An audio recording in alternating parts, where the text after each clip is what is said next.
Надворешната канцеларија за кривични работи од Делчево до обвинителството поднесе кривична пријава против 19-годишниот КЈ, 21-годишниот НГ и 17-годишниот ДА, сите од Оризари, како и против 26-годишниот ИП од Кочани и 16-годишниот ВК од Македонска Каменица, поради постоење основи на сомнение дека сториле кривично дело тешка кражба и оштетување и неовластено навлегување во компјутерски систем.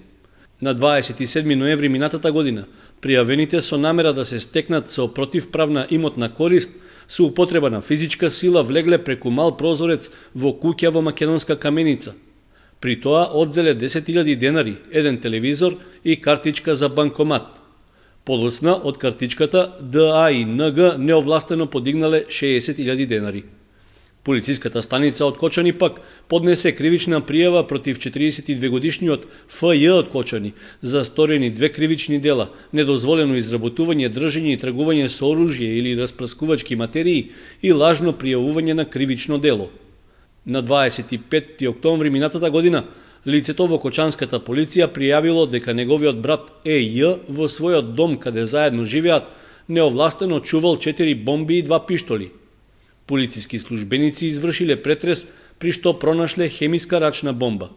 По извршениот разговор утврдено е дека по настаната расправија ЕЈ му ја одзел бомбата на својот брат и ја чувал кај себе. Инаку пријавениот кон крајот на август 2014 година неовластено ја набавил бомбата од лице од Кочани, кое пак ја пронашло во контејнер во градот.